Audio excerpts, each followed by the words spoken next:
Welcome, everyone.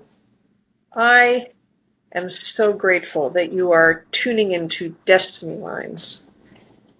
It is so important now to consider how our actions in service of others can contribute to this great shift in consciousness humanity is undergoing.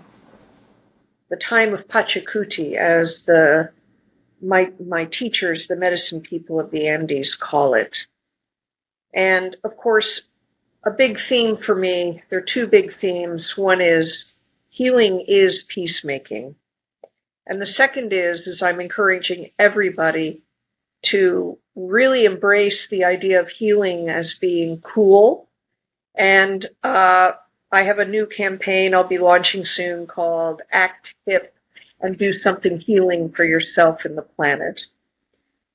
So, as you may already know about me, my work is trauma-informed, whether as a therapist, energy healer, a spiritual teacher, a sacred activist, or a social scientist. And I really very much believe, as a result of years, decades of work in both research and work with trauma in a variety of different settings, whether with my private client practice, my clients, whether in my classes, both in universities and my spiritual classes, and also in my work with peace-building organizations, that really transforming personal, transgenerational, and even collective trauma worldwide is key to ending cycles of violence and harm of all kinds. So I'm going to say right at the get-go that this is why I am so happy to introduce you to my guest today, Payam. And so let me tell you a little bit about him, and then I'll have him tell me if I'm pronouncing his name right. I just realized I may not be doing it right. So Payam is a psychedelic somatic internal family systems practitioner and medicine carrier who interfaces with various traditional and non-traditional psychedelic compounds in the treatment of trauma and chronic pain. So Payam and I connected because he discovered that we were both mentioned in an article together that he found due to our trauma work. And though after talking about it and reading the article by a woman, neither of us can figure out how we got into that article together, but it luckily spurred us to talk. So, and I have to tell you that I am deeply, deeply impressed by Payam's healing service to others as a psychedelic somatic practitioner, and by the ethics and integrity that he brings to the work with sacred plant medicines.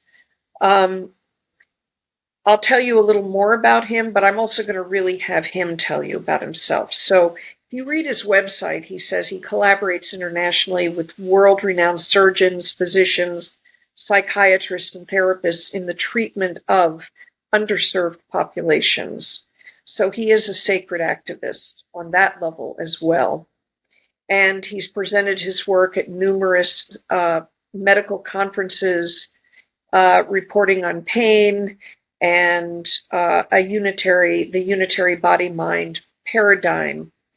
And he blends traditional shamanic psychedelic medicines and Western evidence-based practices.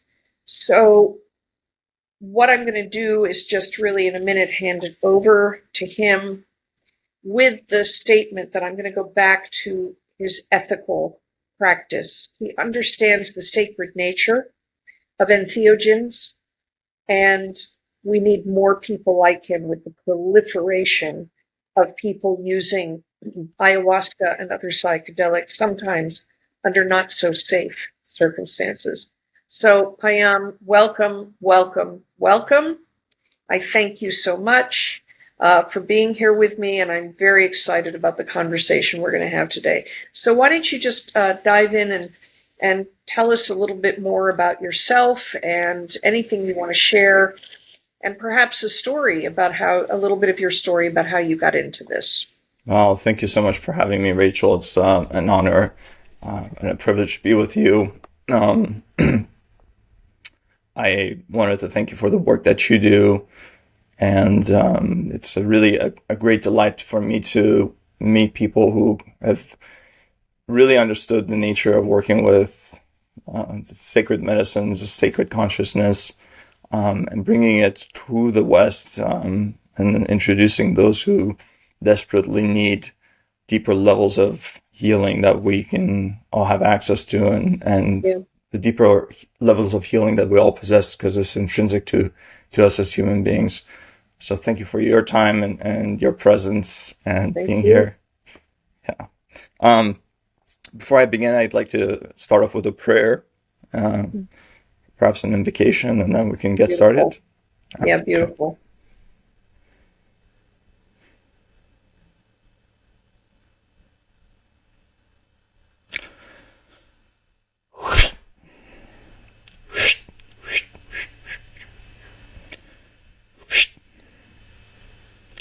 Beloved Mother Earth, Grandmother Moon, Father Sun, Sacred Spirit,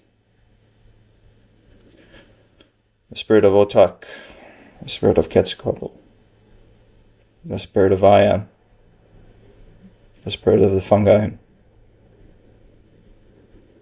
the Spirit of Hape, the Spirit of our teachers in body and out, the Spirit of the medicine gatherers, the medicine makers, the medicine carriers, the Spirit of all of our relations, our mothers and our fathers, our partners, our children, our spirit brothers and our spirit sisters.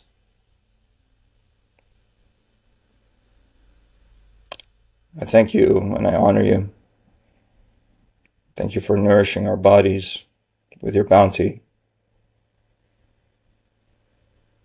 Thank you for nourishing our soul with your medicines so that we may heal,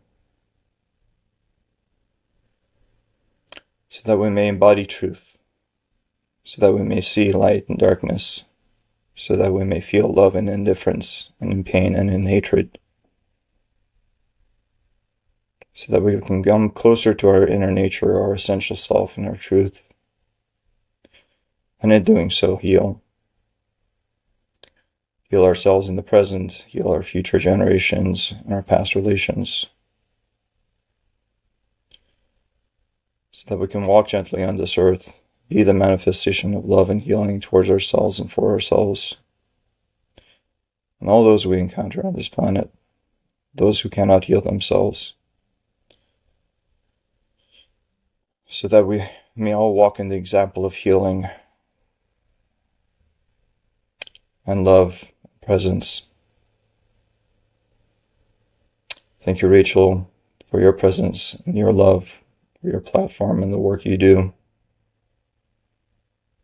And invoke between us and the listeners an open heart and open mind so that we can share and exchange in presence and with our heart and our mind and our knowledge, with our wisdom, so that we can share with those who are curious so that we may all learn and be free. Aho. Aho, wado.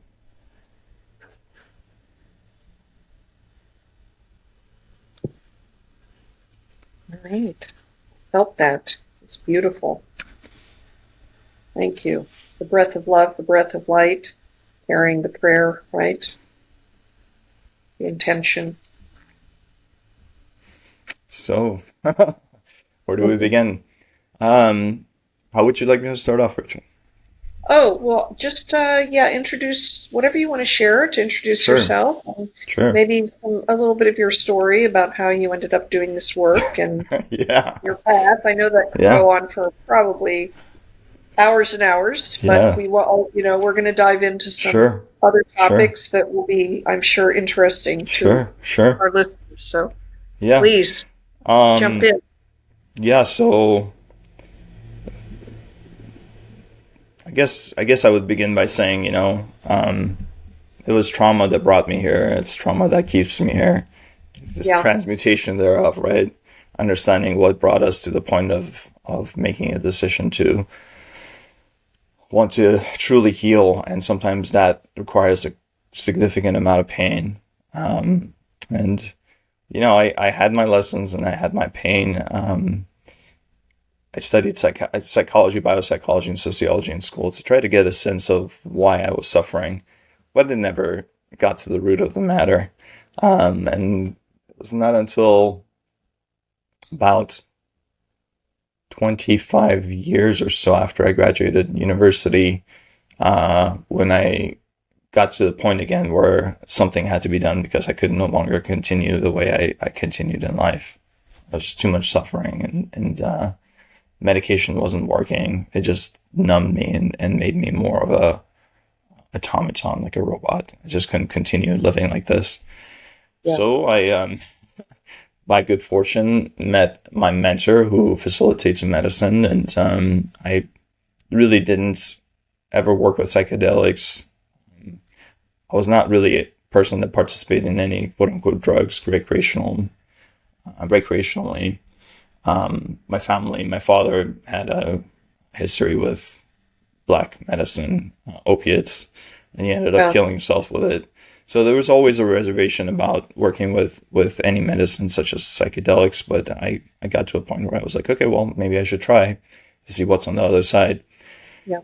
And I did, and I got broken up into a million pieces and reconstituted, and I understood a greater purpose, a greater sense of reality, consciousness, and how we embody our traumas, how these traumas could live within us on a cellular level, on a subconscious level, and repressed level through my own personal experience. And it took several years of studying Western modalities, namely IFS and somatic experiencing, internal family systems and somatic experiencing, and various other modalities that blended well with the shamanic initiation that I had into different levels of consciousness and awareness, and using those modalities to help people heal their intrinsic pains and move on once they've unburdened their pains, their traumas, and live a more full and healthy and loving life. That's how I ended up here. Hey. Yeah, of course. I mean, practically every healer I speak with has some sort of story about their own, seeking relief from their own pain, from the trauma in their life is what, finally opened them up to ultimately seeking out alternative modalities, and particularly the shamanic modalities, such as my story as well. And then just realizing how deeply our trauma does affect us, right? Yeah. And I speak of that in terms of the idea of our destiny lines, right? So if we're operating unconsciously from unhealed trauma, then our destiny line, not meaning fate, but the direction our lives are going to go, that energetic pathway, are definitely going to be probably different, and if not harder. Yeah. Yeah. So, I mean, intergenerational trauma sadly informs our very existence, and our consciousness, and these beliefs, these distorted beliefs that we hold as true, that are inadvertently given to us by our parents and our family structures and the matrix of society that surround us. And it can be devastating. Yeah. So, of course, what I know my listeners are really probably eager to hear more about is the use of plant medicine, and how you use that, what types of plant medicine you use. So, and of course, I'm really interested in it as well, because this is not something I've never done any kind of entheogen, but I am curious right? Mm-hmm. In the sense of finding out what practitioners are doing, because I Mm-hmm. do have clients that ask me about it. Yeah. Yeah. Yeah. Well, there's various um, plant medicines out there. The ones that we know about. I mean, what's really remarkable is um, I believe there's over 3,000 entheogenic medicines, plant medicines, psychedelic medicines alone in the continent of Africa. Wow. Yeah. There are the popular ones that we know of, namely psilocybin, ayahuasca, San Pedro can be one. Even working with um, medicines such as cannabis can be tremendously healing.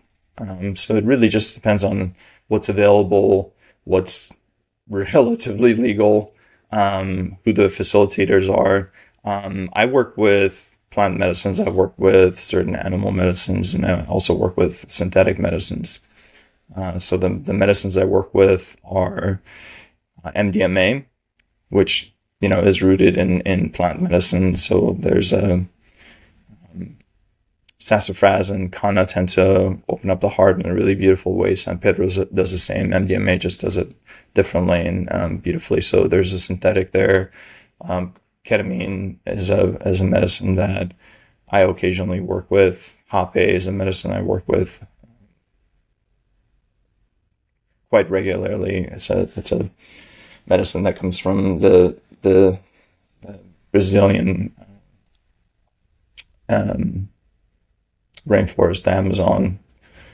I work with Is that like a frog medicine or a plant medicine? Hape is a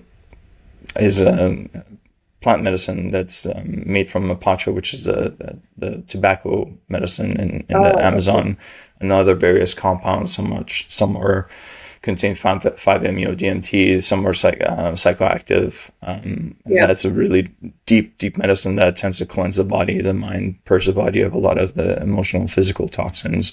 Can be used in conjunction with other medicines. I tend to sometimes mix it with other medicines to deliver those medicines. So they all Wow. have a particular resonance in the body, and they communicate it with us on a intrinsic, like in a personal level, but they all have also sort of like a unitary signature where they may affect different parts of our body or mind or spirit. I work with Sananga, which is a liquid that's applied to the eye, and Sananga and Hapa are really beautiful in that they jumpstart our sympathetic nervous system and unblock certain things that may be stuck in our nervous system. So it's a nice jolt to our nervous system and tends to Yeah. release a lot of things. Yeah. Psilocybin's a medicine I work with, and there's some other compounds I won't be discussing right now because it's not really relevant to our conversation. But Yeah. yeah, they're also very, very powerful in helping people heal in very, very deep ways. Yeah. And I understand that MDMA is like, it's actually a a chemical compound that's extracted from certain plant medicines that's actually used in a The way, Western, yeah, the right? way they synthesize them MDMA, I'm not actually quite clear of the history of the way they synthesize it. I think Okay. it was, I'm not quite sure, but I think it was more like an accident that MDMA came to Uh, be. But it's a really mhm. beautiful medicine in that, well, it does many different things. Essentially, it allows us, it's really good for trauma. Yeah. It allows us to extinguish or soften. It extinguishes our fear center or response to Yeah. fear. Works in the amygdala and the limbic system. Allows us to be finally with ourselves, within ourselves, safe in our own bodies, Yeah. so that we can slowly process things that may be traumatizing, have been traumatizing to us, and possibly allow us to, with the right facilitation, go deeper into our subconscious mind and uproot certain things that we may have repressed that may be too threatening to the prefrontal cortex where our Yeah. egoic mind lies, and process those images through those experiences through imagery, through the somatic, through the energetic, and unburden those beliefs and essentially heal those broken lines within us. Yeah, sounds powerful. So, can you share with us like what a ceremony with a client or a group would look like? Like how do you actually work with people with all these medicines? Sure. Well, one thing I remind people of quite consistently is just because the medicine is there doesn't mean that you should be working with it, right? So Right. each medicine, just like modality that's not medicine oriented, may work for a particular person while it may not work for another person. Right. So it's really relevant on what the issue at hand is, right? What the malleability of the ego or the ego structure of the person is, what they're attuned to in terms of their traumas, right? Right. Which medicines may be safe for them to ingest versus other medicines, what their psychological structures may be able to handle with particular medicines. So these are many, many factors that are involved in deciding on which medicines to work with. But the way I normally work, people are oftentimes referred to me by therapists or doctors who come to me for particular issues such as idiopathic pain. So there could be structurally nothing wrong with them, but there's this nagging pain somewhere, or there's a pain response to a certain stimuli that is chronic, right? So those could be certain factors. And oftentimes trauma and the symptomologies of trauma that present themselves that people come to me to heal from.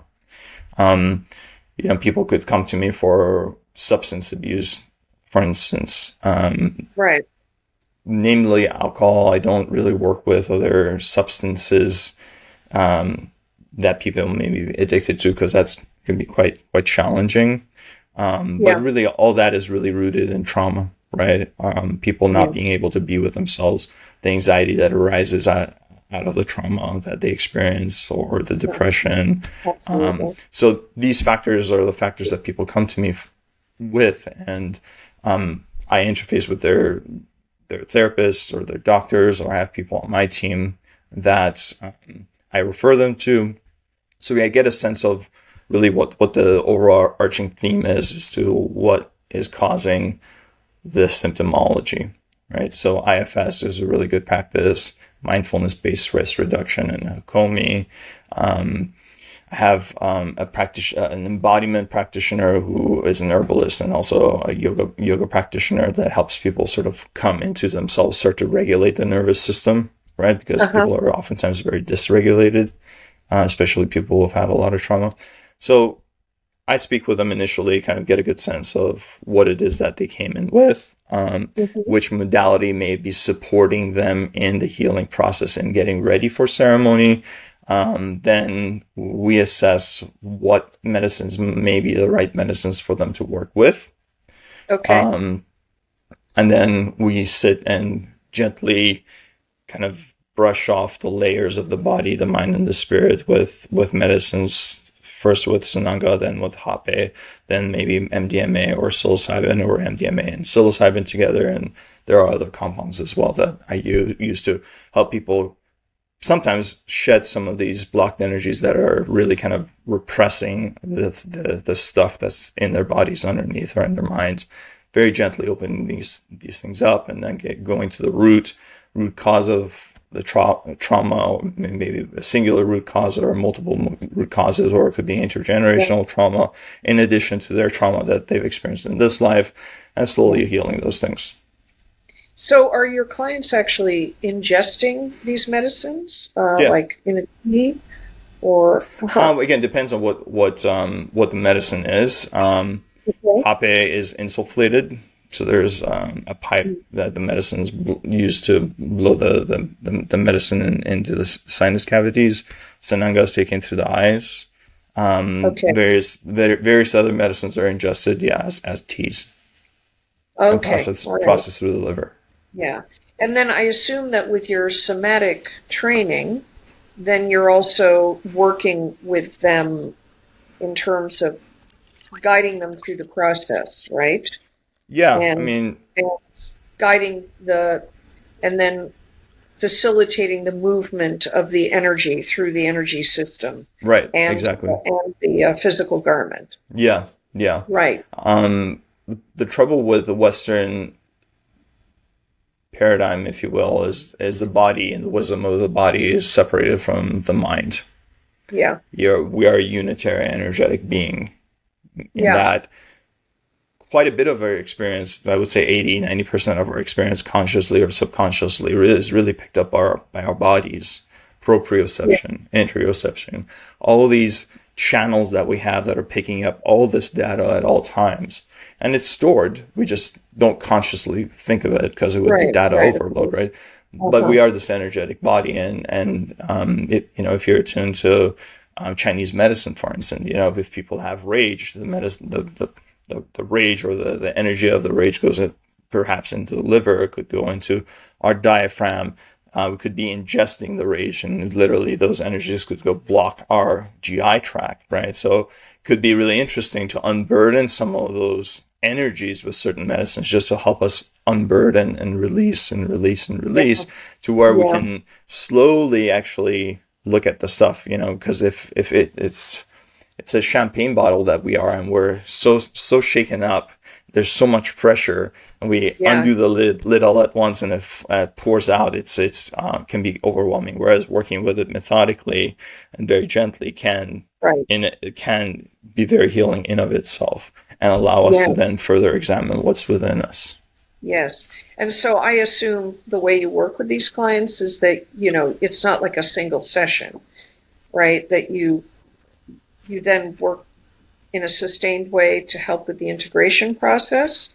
Well, yeah, it's the way I work almost exclusively is over the course of 4 to 5 days minimum. Okay. Um, it's a long process of sitting in the ceremony space, kind of familiarizing ourselves in proximity to one another, understanding what the ceremony space looks like, what Right. all the Right. tools and all the things that you know about, right? That may Yeah. be foreign to them, what these tools or these lotions or Yeah. oils or scents can do, and then very gently opening them up to the medicines, understanding their dosage, understanding which medicine may be appropriate for them. All those things are determined over the course of a few days, and we go a little bit deeper and deeper.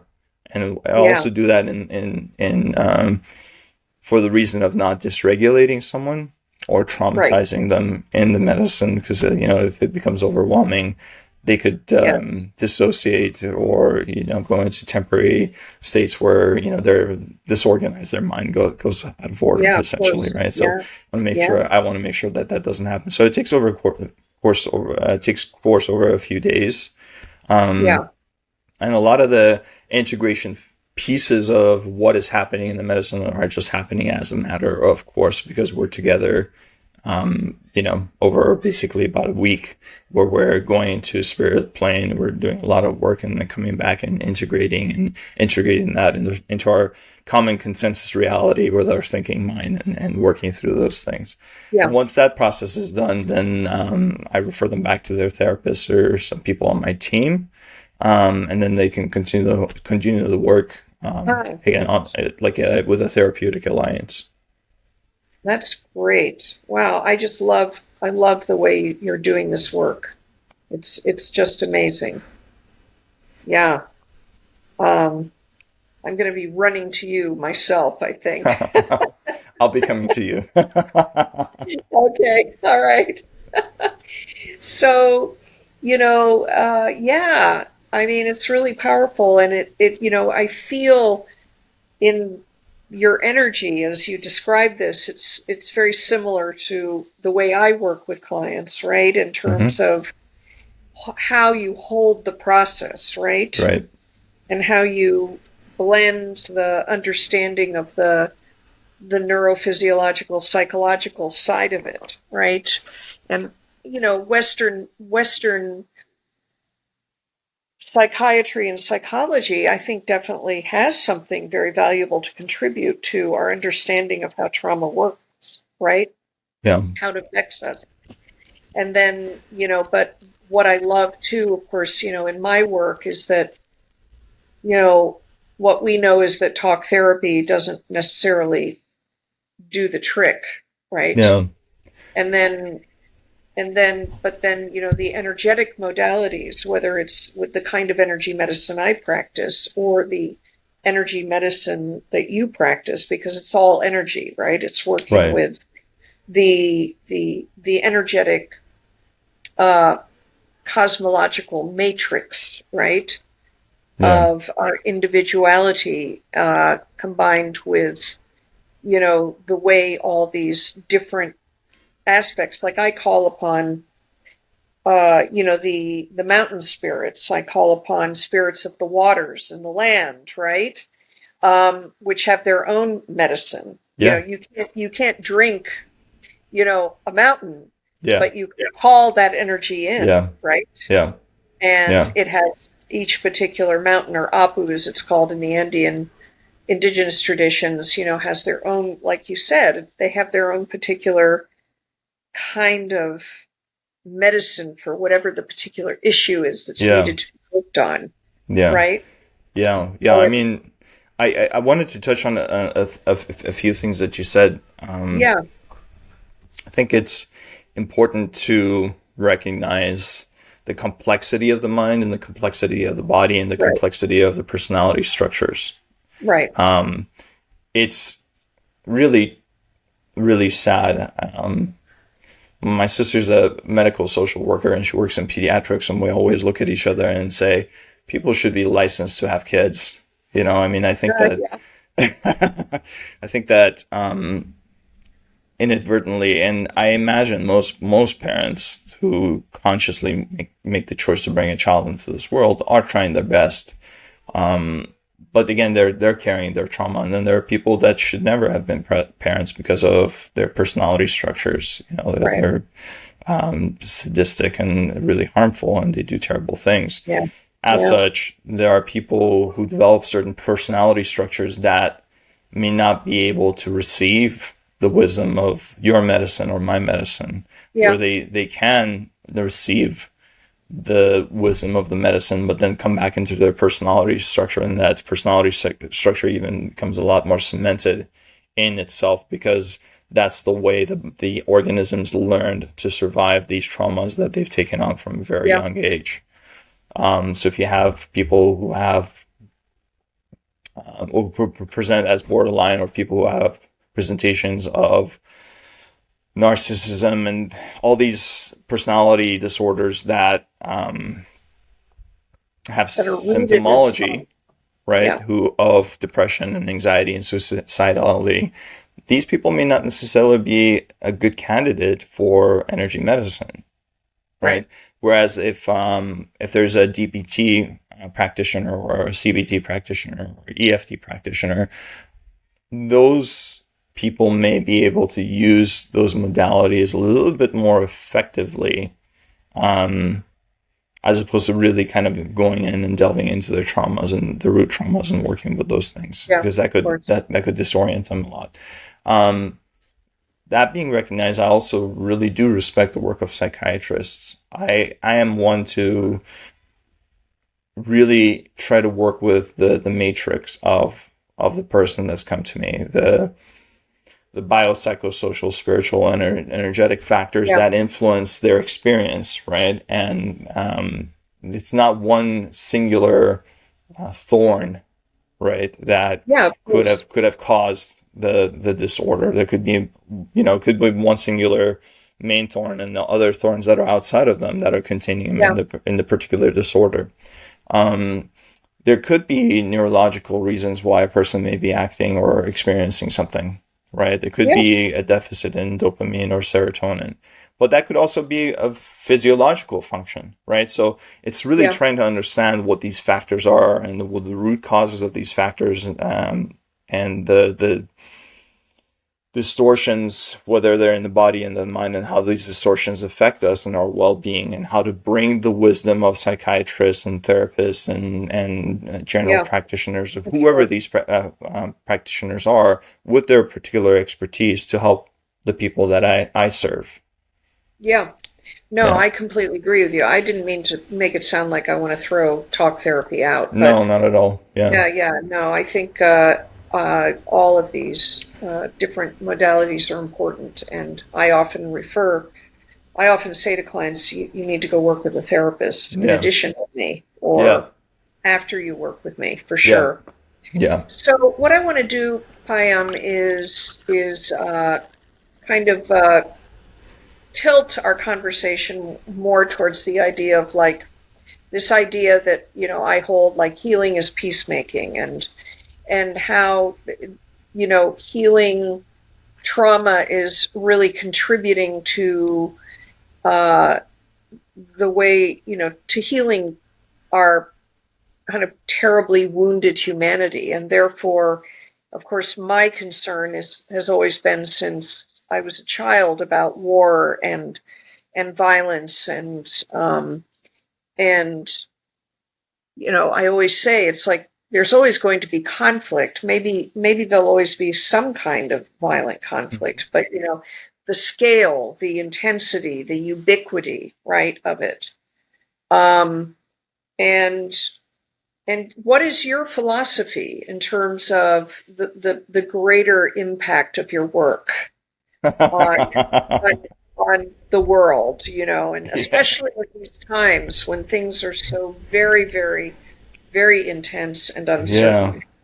Yeah. Uh, yeah, I went on this really long bike ride, and I was with you, and really think about this message of what do we do, Yeah, and to yeah, what end. Um, yeah, I would say, well, in terms of war, as you and I discussed, I grew up during the Iran-Iraq conflict. I remember yeah, bombs falling around me. I was yeah, a political refugee. I mean, you there was quite a bit of trauma interwoven into my life, and so I'm familiar with it. It really helped me develop a lot of resilience. It also helped me develop a lot of compassion, but also really shed light on the ugly truth of humanity. yeah, Um, there was this conversation. I can't remember which talk it was, but they were asking, what if we gave Trump a whole bunch of ayahuasca? What would happen to him?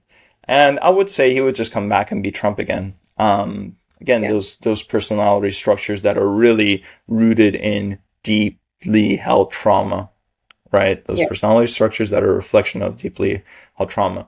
Unfortunately, society rewards narcissists and sociopaths, and that's really tied in with the value we would place on acquisition, the value we would place on status, the value we would place on monetary gain and selfish endeavors, essentially, yeah, and that becomes a problem. Um, it's the collective and what we see is valuable, as opposed to what is really truly valuable. Um, and these people are heads of state, and not only in the States but everywhere. yeah, And it requires a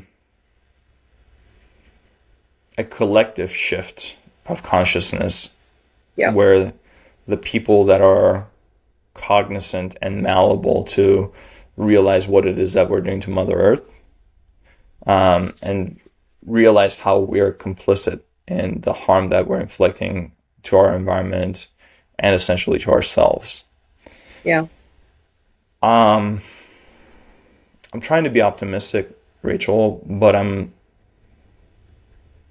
reserved in that optimism. In that people, I find, really only understand until it's too late, and maybe not even. COVID, in my view, was Mother Earth's little lesson to be like, be careful, kids, because it could get a lot worse. And we just went back into behaving just as we did. Really zero effect. It just kind of sort of entrenched us into our egotistic responses to fear and threat, right? Because we are separated. we feel separated and disconnected. Yeah. Gabor Mate said, we're the most wired, but the most disconnected. Because we are really isolating ourselves. We're isolating ourselves from Mother Earth, nature, the way things really work to sustain us, how interdependent we are on all these factors. Because if there's no air, everything's dead. If there's no water, everything's dead. Right. So what I try to do in the work that I do is heal or help those who come to me for healing heal themselves, and in doing so, the generations that come from them that I'll never meet. Yeah. And that's the Absolutely. gift that I can Yeah. offer to the people that I can Yeah. have the privilege of working with. That is the greatest joy, is helping essentially and indirectly heal generations that I'll never meet. They may hear Yeah. about me, but they will never know about me. But the effect that I have had on the parents and how they've healed their intergenerational traumas. I work with Absolutely. a lot of Jews, and how much trauma they've taken on Yeah. Russian Jews. All of these traumas slowly start to untangle, and people start to loosen themselves from these structures, these deeply held beliefs about themselves, and in doing so become better parents and continue that. I just hope that we as civilization start to wake up to the terrifying effect we're having on Mother Earth, and it's really sad. Or the selfish gene that we all possess really blinds us to that interconnectedness and that interrelatedness, that interdependency that we all have and need. So it's through these talks and through the work that I do that I hope to untangle these things through the web of life. Yeah. Well, I think we also have, a gene for compassion, right? That too. Yeah. Yeah. Yeah. And a gene for collaboration and cooperation. I mean, of Yeah. course, in the past, 10 years or so, finally, scientists are beginning to talk about how Darwin didn't just talk about, the competition between species, right? But, Yeah. didn't talk about competition as being the core, but also talked about collaboration and connection. And yeah, I guess, I mean, I'm a little bit different than you in that I am an optimist. I look back at the last, say, really the 19th into the 20th into the 21st century, and I feel that there has been a big shift collectively in human Yeah. consciousness. I mean, I think that we saw it in a way spurred on, and there were people that came before Gandhi and before Martin Luther King. There were people on the ground doing a lot of work, because I always say that in terms of the matrix of consciousness, right? That even the smallest shift in our consciousness is like, I call it the drop of honey, that you've got a drop of honey that gets dripped into the sea of peace, Yeah. right? And that all these little drops of honey, the honey of healing, the honey of awakened consciousness, the honey of compassion and caring, and that it all is widening and deepening that lake, right? I And hope so. so, yeah, I really so do. and I think it is interesting you talk about how many, it's interesting to think that our society rewards narcissism. And of course, I had a very tragically wounded narcissistic mother. Right. Um, and, luckily she didn't wield a lot of power except over her family, in particular me, as I was growing up. And yeah, I mean, it is a sickness. I noticed that, like, when on streaming services like Netflix, there are lots of shows that are all about, like, sociopaths and narcissists, like the good guys trying to bring them down. it's so interesting. It's like we are, I mean, back when I was realizing my mother had a personality disorder, and we're talking going back 30 some years. I mean, narcissistic personality disorder, it wasn't even like in the public domain. I mean, it Yeah. was in scientific journals, you know, psychological, peer reviewed research journals, right? Hmm. And now it's like almost like lingua franca. Yeah. Um, so, but yeah, I agree with you. I mean, I think a lot myself of all the university students who've been in my classes, my students studying shamanism with me, and every single client, absolutely. I think there is those drops of honey are transgenerational through time, and I feel like, yeah, absolutely. By one of us healing our ancestral trauma, and if we have children or if we do work with others like I Yeah. do, since I don't have children, that is rippling forward Yeah. through the generations. Yeah. I mean, I certainly hope so. I mean, I look at, I mean, some of the things I say may be hard to grasp, and you could attribute it to being in a drunk-induced stupor where I'm tripping balls, or you could, attribute it to me connecting to the greater spirit of all. I'd like to think that it's the latter than the former. But Yeah, the thing that I see, and I really hope it changes, but what I see is two different groups in society: the sky people and the earth people. The sky people who basically are trying to upload their consciousness into the matrix, and in a way we already are connected to this consciousness that lives on the net, right? And however that works and however that yeah, manipulates, it could be very, very informative, and help can give us the opportunity to really, really learn. But it can also, again, disconnect us. And then there are the earth people, which are connecting to the wisdom of the earth, right? And yeah, to understanding the greater meaning of why we're here and what it is that we're doing. And the thing that I try to do is weave myself between those two worlds, right? And still have my feet on the ground and understand where I stand and what it is that I try yeah, to do. Um, I mean, I know that human beings are inherently good. They mean well. Um, I remember going to little towns in the middle of America where people are, staunch Republicans and very, very conservative, and I would talk with them, and they just want to live life and love their children, and support yeah, of them as course. good parents and make a living.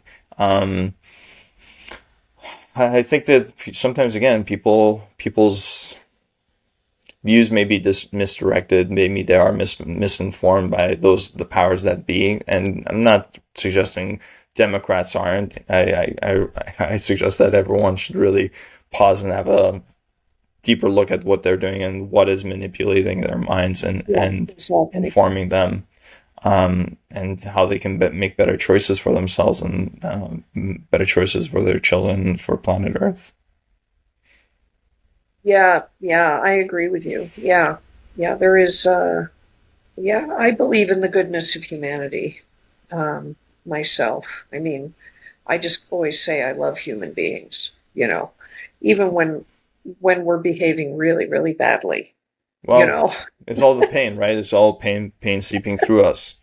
And that's what it is, with Yeah, narcissists. It's really this deep sense of inadequacy, and having yeah, compassion for the underlying cause of their behavioral problems, but that doesn't diminish the rather disturbing behaviors and the consequences of their behaviors that could deeply yeah, impact us for the rest of our lives. yeah, for Yeah. sure, for sure. Yeah, yeah, yeah, and I like the way you say, um, uh, working with those who work with the earth and those who will work with the sky, because I feel very much like, I mean, shamanism in and of itself, indigenous religion, spirituality are often, from a Western viewpoint associated with the earth-based kind of connection, Hmm. tradition, focus. But of course, the truth is that it's a cosmologically based, often, practice, right? Which sees, consciousness in everything, which Yeah. sees divinity in everything, and which understands that we live in a multidimensional uh, matrix that's, here we are in this linear space-time continuum, and yet we're also, you know, existing in other higher dimensions, you might say in the sky dimensions, right? Yeah. I mean, And to your point, we're we're interesting in that we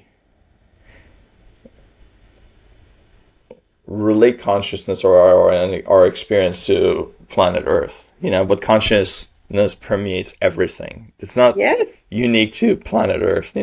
Mother Earth no, has just presented itself in the way she has with the medicines she's offered us. But consciousness goes through many different planets and galaxies and universes that yeah, exist, and that's a really, really, really remarkable thing to think about is that we are greater than what we think we are, and to yeah, start to connect with that is a really beautiful gift that we can all possess.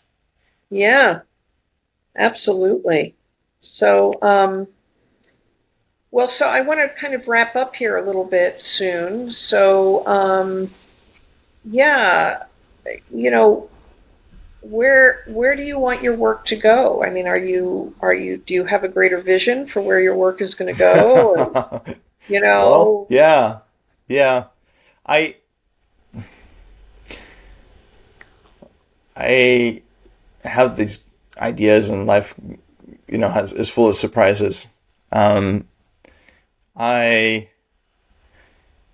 am slowly starting to share this medicine work with therapists who are curious to yeah, actually understand it on a deeper level, not through a yeah, clinical lens.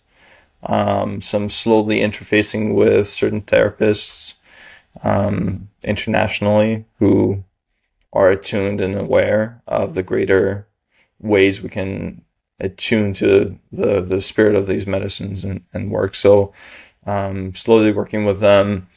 Um,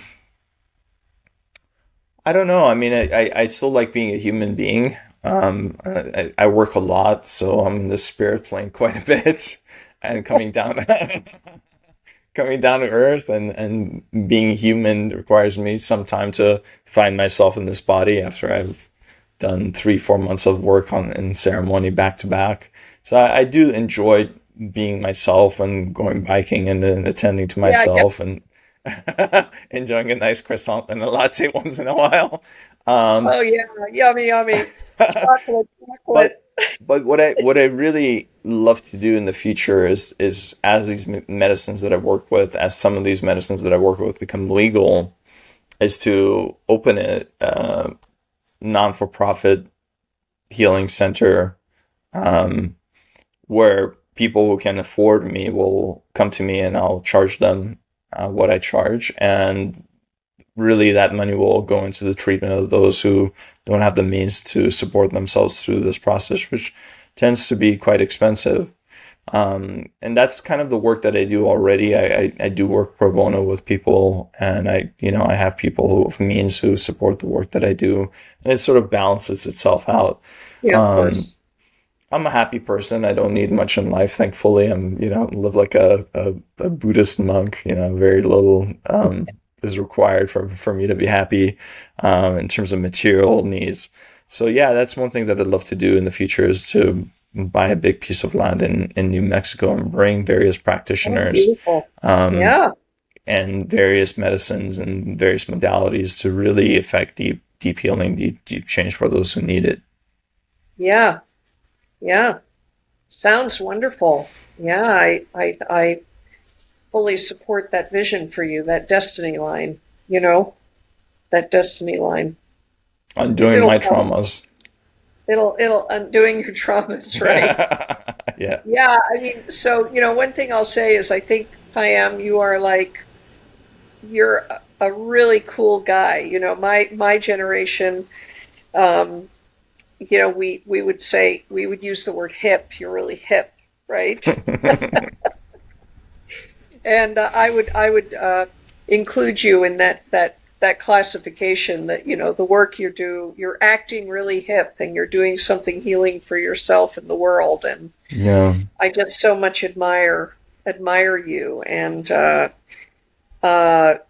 even today, I've learned something more about plant medicines and how they can be used. yeah, And I'm eager to learn more. yeah. So yeah, is there anything else you want to add? And certainly, we want to have you tell our listeners um, how to contact you, where to find you, Sure. and so Yeah. on. Yeah. Well, I could talk for hours and hours, as you know, and we just sort of skim the feather across the subjects of my life and the work that I do. And again, thank you for the opportunity for me to speak to your audience. Um, well, I just yeah, if so, I travel between Europe and where I am currently. I work with people on the East Coast, the Midwest, and the West Coast. So 3 to 4 months out of the year, so in intervals of 3 months, I travel back and do service work in the States. So if those are there are people that are interested in the work that I do. You can visit my website, payam.com, payam.com. There's a lot of lectures and podcasts that I've given, and I have a very thorough resources page where the people can access sort of the teachings of Richard Schwartz and Gabor Mate, Peter Levine. Mhm. These are all my teachers. Ram Dass, who is my spiritual teacher. Um, Oh, and they're really understanding, what the nature of these practices are and how they can interface and how they can interrelate in the healing process of those who want to undertake it. And yeah, I'm happy to talk to whoever's curious. It's always my pleasure to share whatever wisdom I may have and shed light where there's maybe a little bit of darkness and encourage people, to look at different modalities that they may not have known about or have access to, yeah, and encourage them to do deeper healing. It's never too late. I've worked with people well into their 70s, right. and they've come to me and said, I've got 10, 20 years to go, and I want to get rid of this and float free and leave this shell. And it's really a beautiful process to undo all these things that we have, even in the limited time that we may have in this Yeah, body. that's And beautiful. yeah, it's never too late, and to really Never too connect late. to our own divinity, the divinity within us, and the divinity that is without us, and amongst everything else, which is really kind of Yeah, the genesis of my work. yeah, that's so beautifully put. Yeah, yeah, it's never too late, and there's no time to lose, as I say. You Yeah, know, like, let's just dive in. Um, well, wonderful. So, I guess I'll say in conclusion that, well, I'd love to talk to you more. I'd love to talk to you more about your experiences in war, and you know how you awaken to the medicine within you. Hear more of those stories. But of course, we are time limited here, and maybe we'll do a second podcast with you. it would We be my can delight. do a deeper dive. Certainly. And I just want to thank you so much for your spirit, for your work, for having the courage to step towards this powerful medicine. Because I think those of us who get called to this kind of path, it's a very big deal, because you know, we're breaking into a field and breaking out of a paradigm or a way of seeing things where we're considered to be very fringy, right? There's a lot of misconceptions, but I want to thank you for your courage and, honoring your integrity, your sovereignty, and your calling. And I think you are changing the world with just your breath, by just living. So I love your soul. I love your spirit. I love Thank your you. humility, Thank you. your kindness and compassion. So, Thank you. and thank Same you here. so much for being willing to be on this podcast. Yeah. And I just encourage our listeners to take a look at Payam's website, payam.com, and consider working with him if you feel like, that pull. And I always like to end these gatherings, really, with an aspirational prayer. And so I'll do that right now.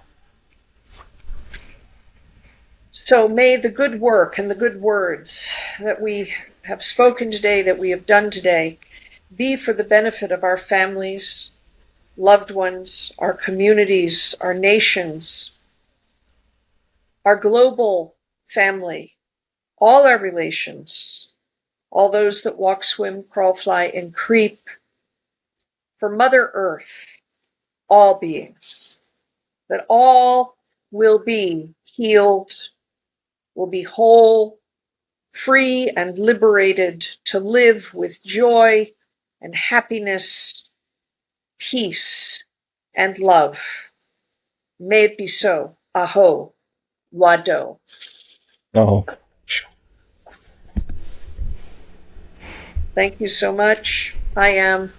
And thank you to my listeners.